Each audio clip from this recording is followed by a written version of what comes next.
What are the common congenital anomalies? Like central nervous system. Central nervous system, there is anencephaly and meningocephalocele. In anencephaly, what will happen? जो इसका patient का जो बच्चा होता है, infant, उसके जो सिर, जो ब्रेन होगा, दैट विल बी आउटवर्ड्स, वो ब्रेन आपको दिखेगा, ठीक है, and it is called anencephaly. And meningoencephalocele means the meninges will be swollen. तो सिर के पीछे एक बहुत बड़ा सा पार्ट जो होगा, it will be visible when the birth will take place. All right. So in the central nervous system, what will happen? Like spina bifida occurs. All right. Meningocele can occur. What is spina? What is normal spina bifida? There is an protrusion from the spinal cord, or occult में there is a एक छोटा सा, जैसे हम गठिया बोलते हैं, वो हमारे बैक बोन पे बाहर की तरफ प्रोट्रूड होगा. ठीक है. देन सेंट्रल नर्वस सिस्टम में आपको, मैंने आपको बताया था, एक और मेनिंजोसील होता है.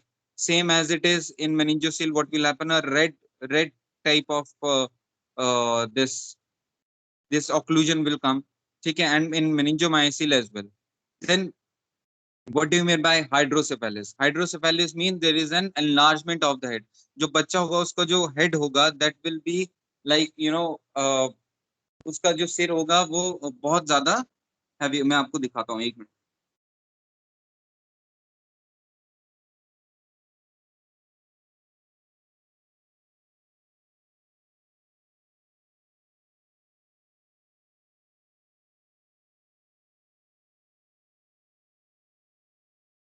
ठीक है, आप ये देखिए, मैं गूगल से आपको बता रहा हूँ. दिस वन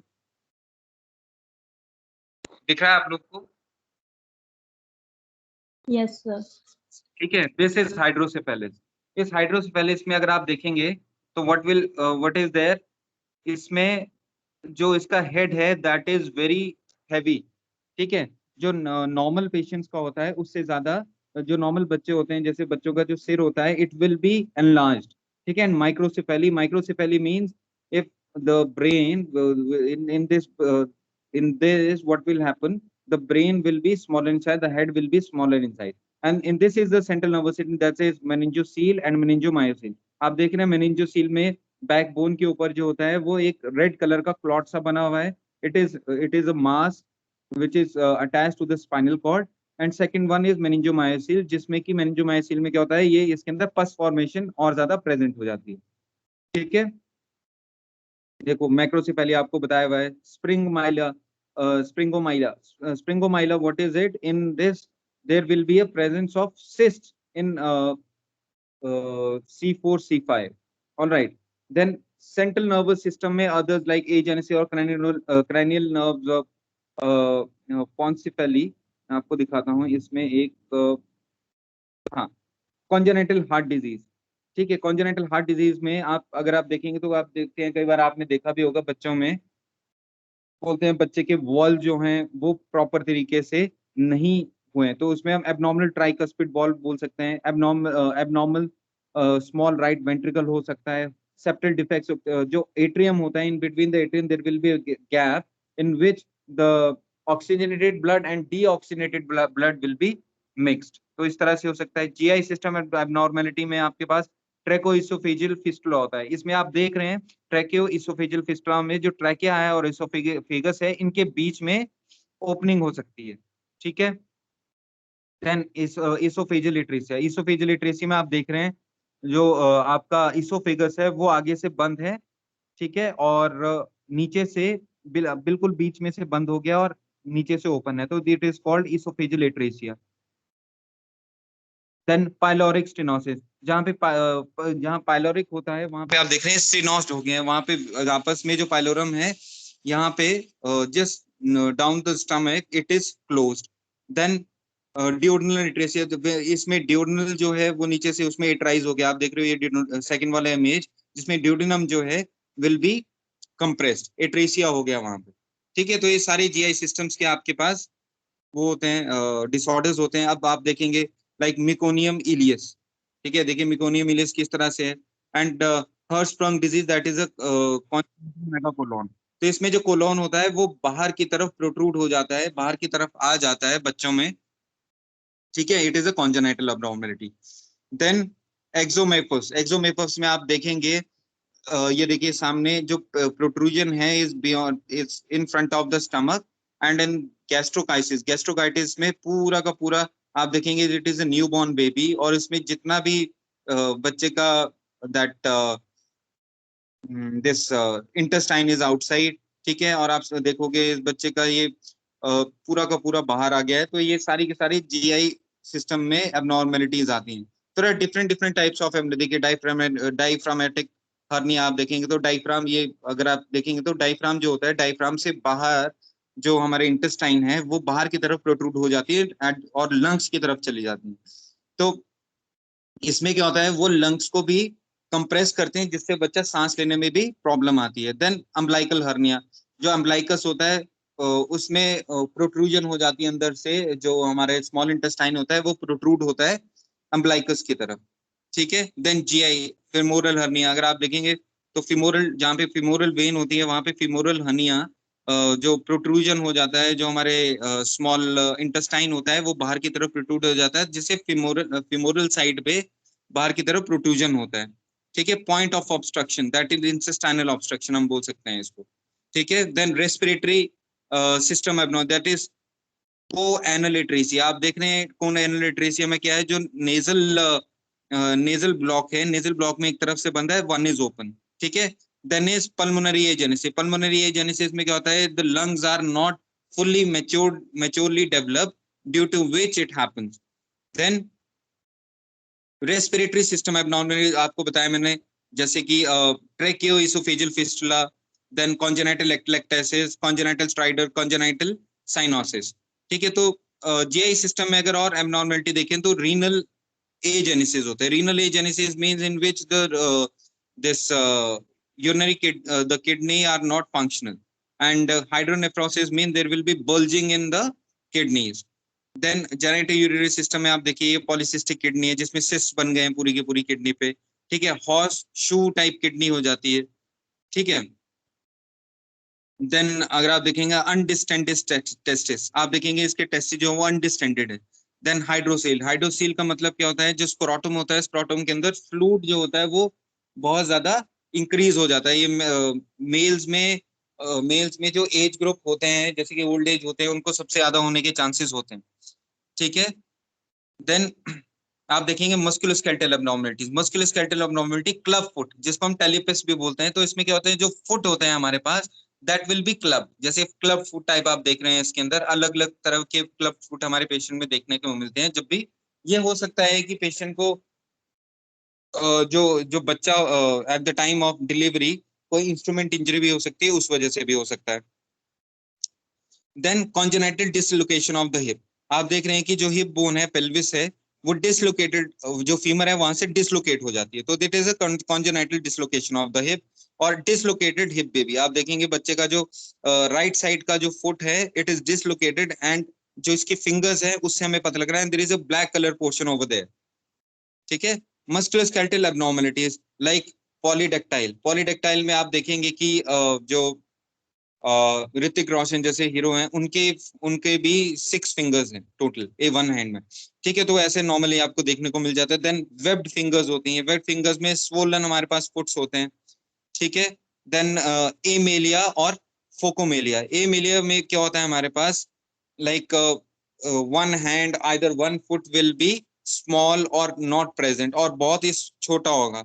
और दूसरे में क्या होगा, जो फोकोमिलिया होता है, फोकोमिलिया में the 2 foot and the 2 hands will be very small, ठीक है। देन अगर आप देखेंगे तो इसमें हर्लर सिंड्रोम हम इसको बोलते हैं, हर्लर सिंड्रोम में हमारे पास जो ब्रिज होता है, नेजल ब्रिज होता है, it will be pointed inwards, आप देख रहे हैं वहां पे जो कर्व है that is very inward side, तो आप ये पेशेंट में देखने को, बच्चे में देखने को मिल जाता है। देन मस्कुलोस्केलेटल एब्नॉर्मलिटीज में आते हैं this one Marfan syndrome hand, Marfan syndrome hand में क्या होता है हमारे पास कि जो हमारे पास फिंगर्स होंगी दैट विल बी लॉन्गेटेड, ठीक है। और आर्म जो होती हैं बोन्स के वो भी वेरी लॉन्गेटेड होती हैं। मार्फन सिंड्रोम फीट, इसमें आप देख रहे हैं कि पॉइंटेड हैं, जो फिंगर्स हैं दीज आर वेरी पॉइंटेड, और लंबे लंबे पांव जिसको हम बोल सकते हैं, लंबे लंबे पैर इनमें देखने को मिलते हैं, ठीक है। मस्कुलोस्केलेटल एबनॉर्मलिटीज में और हमारे पास आते हैं जैसे कि मस्कुलर डिस्ट्रॉफी, कॉन्जेनिटल स्कोलियोसिस और osteogenesis imperfecta. So in blood disorders, what will happen? Thalassemia may happen, or hemophilia may happen, or sickle cell anemia may happen, or congenital spherocytosis will happen. In metabolic disorders, cystic fibrosis or glycogen storage disease or Wilson disease will can come. ठीक है। Endocrine disorders में what will happen, that is hypopituitarism, जिसको हम डॉर्फिज्म बोलते हैं। Dwarf आप समझते हैं, अगर आप मूवीज देखते होंगे तो डॉर्फ के ऊपर बहुत मूवीज बनी है, जैसे छोटे छोटे होते हैं जिनको जिनको हम बोना बोलते हैं, स्मॉल स्मॉल बेबीज होते हैं। ठीक है, वो जब भी बड़े होंगे तब भी उनका एज जो है वो स्मॉल ही रहता है। देन कॉन्जेनाइटल गॉइटर, बचपन से गॉइटर किस वजह से होता है? आयोडीन डेफिशिएंसी की वजह से। देन व्हाट विल हैपन, जो गला होता है, the neck will be enlarged, वो कॉन्जेनाइटल एबनॉर्मलिटी में आएगा। ठीक है। देन क्रोमोसोमल एबनॉर्मलिटी, जिसको डाउन सिंड्रोम बोलते हैं। Flattened nose and face, upward standing eyes, eyes आप देखेंगे तो अपवर्ड स्टैंडिंग है, सामने के ऊपर की तरफ देख रहे हैं आंखें जो है इनकी। ठीक है। Single palmar creases, short fifth finger, then the curves inwards, आप देख रहे हो उसका हाथ जो जो फिफ्थ फिंगर है वो कितनी शॉर्ट है और हाथ जो है कितने छोटे हैं। Then widely separated first and second toes and increase the skin creases, आप देखेंगे स्किन की क्रीजेस का मतलब होता है झुर्रियां। ठीक है। तो first thumb and the second finger जो है इसके बीच में गैप है, and there are creases in the on the skin. Then Edward syndrome हमारे पास आती है। एडवर्ड सिंड्रोम में हमारे पास जो फिंगर्स होती हैं वो क्लब्ड होते हैं, years will be clubbed. Alright. और मिससेलेनियस में हमारे पास आएगा, many congenital abnormalities do not fit into particular categories of either metaboli or chromosomal disorders or to a specific system. They may found as a single defect or syndrome. It includes congenital cataract, congenital glaucoma, colored blindness, congenital deafness, mental retardation and congenital biliary atresia etc. Miscellaneous में आपके पास क्या होता है? Micro एग्नाथा, micro एग्नाथा में आप देख रहे हैं the chin is not present for this baby and cleft lip, cleft lip आपको हर किसी पेशेंट में, हर किसी बच्चे में, मैक्सिमम बच्चों में आपको देखने को मिलता है। इसमें the lip will be not join together, like जिसमें आप देख रहे हैं जो अपर लिप है वो आपस में जॉइन नहीं है, तो इसकी आजकल जो है सर्जरीज करके इसको ठीक भी किया जा सकता है। देखिए क्लेफ्ट पैलेट, क्लेफ्ट पैलेट में नेजल पैसेज से लेके ओरल कैविटी जो जो अपर पैलेट है वो सारा का सारा आपस में ज्वाइन नहीं होता है टिल यूवुला, तो उसको भी हम आजकल जो है वो सर्जरी के थ्रू उसको ठीक कर सकते हैं। एंड दिस इज द ये क्लेफ्ट पैलेट, बाहर से बच्चा ऐसे दिखेगा, अंदर से आप देखेंगे तो इस तरह से जो बच्चा होगा वो इस तरह से इमेज उसकी आएगी। प्रिवेंशन में हम क्या कर सकते हैं? जेनेटिक काउंसलिंग, जेनेटिक काउंसलिंग ये it is a problem solving approach or communication process in relation to genetic disorder or congenital abnormalities in the family. It can happen, ये मतलब congenital होता है, और congenital में किस वजह से हो सकता है? genetically। तो हो सकता है कि पहले से ही जब डिलीवरी, जब बेबी प्लान करते हैं तो बेबी प्लान करते वक्त जो डॉक्टर को कंसल्ट लेना चाहिए, डॉक्टर से कंसल्ट लेनी चाहिए कि क्या बच्चा जो है वो बिल्कुल अप टू द मार्क है, इन द सेंस क्या उनके जो पहले मम्मी पापा या फिर कोई और रिश्तेदार जो थे उनको किसी को क्लेफ्ट लिप या क्लेफ्ट पैलेट तो नहीं था। ठीक है। It is non directed information to the individual or families who discuss the importance to their own situation and it is very important। ठीक है। तो दो तरह के होते हैं, these are like prospective genetic counseling and retrospective genetic counseling। prospective genetic counseling में it is for the true prevention of the disease and it aims preventing or reducing heterogeneous marriage by screening procedure and explaining the risk of affected children। तो in this मैंने आपको जैसे पहले बताया, पहले से ही इनको ये चीज का ध्यान रखना चाहिए। और रेट्रोस्पेक्टिव में क्या आता है? It is done after a hereditary disorder had already occurred, method that is contraception, MTP और स्टेरिलाइजेशन। ठीक है। डिस्करेज कंसेंगुइनियस मैरिजेस, इस तरह की मैरिजेस को जो है मैरिज ही नहीं करना चाहिए आपस में अगर दोनों को है जेनेटिक प्रॉब्लम है तो। Avoid late marriage and pregnancy, means after 35 marriage और आफ्टर 35 प्रेगनेंसी नहीं होना चाहिए। Promotion of health of girl child and pre pregnant health status of the families by prevention of malnutrition, anemia, folic acid और deficiency and iodine deficiency। तो आप देखेंगे जब भी एक मदर होती है उनको at the time of pregnancy उनको ये सारी के सारी मेडिसिन जो है हम पेशेंट को देते हैं। encourage for the immunization of all female child by MMR. Encourage करना है उनको कि जब भी बच्चा पैदा होता है तो उसको सारी की सारी वैक्सीनेशन लग जाए. Then protection of individuals and whole communities against X ray और अल्कोहल. प्रोटेक्शन देना उनको इस चीज से. इम्यूनाइजेशन करना है एंटी डी इम्यूनोग्लोबिन और RH negative mothers after abortion. Elimination of active and passive smoking of tobacco by the mothers. Avoidance of drug intake. Awareness of drug intake without consulting physician in the first trimester of. बिना doctor के prescription के drug का intake करना आपने नहीं करना है. बिना पूछे कोई ड्रग नहीं लेनी है और अवॉइड भी नहीं करनी है जो ड्रग पेशेंट डॉक्टर ने आपको देने के लिए अगर किसी को भी बोला हो. Prevention of intrauterine infection and promotion of sexual hygiene.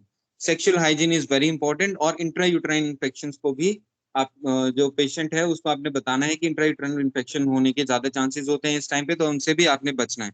Efficient antenatal care should be there. Promotion of the therapeutic abortion after prenatal diagnosis should be there. Discouraging reproduction after the birth of a baby with congenital abnormalities. Increasing public awareness about the risk factors and etiological factors of congenital abnormalities and their preventive measures. ठीक है, तो ये सारी चीजें जो आपको देखनी होती हैं और कॉन्जेनिटल एब्नॉर्मलिटीज में ये सब कुछ आपको बताना होता है कि किस तरह से हम पेशेंट को ट्रीट कर सकते हैं, किस तरह से उनकी जेनेटिक काउंसलिंग करनी है. Because if we don't if the nurse will not educate the patient तो सबसे ज्यादा प्रॉब्लम जो होती है the infant will suffer. Alright, and that will be a very bad decision. तो आप देखोगे तो बहुत सारी चीजें जो आपको इसमें पेशेंट को काउंसिल करनी होती हैं, समझानी होती हैं. ठीक है बेटा, दीज वर द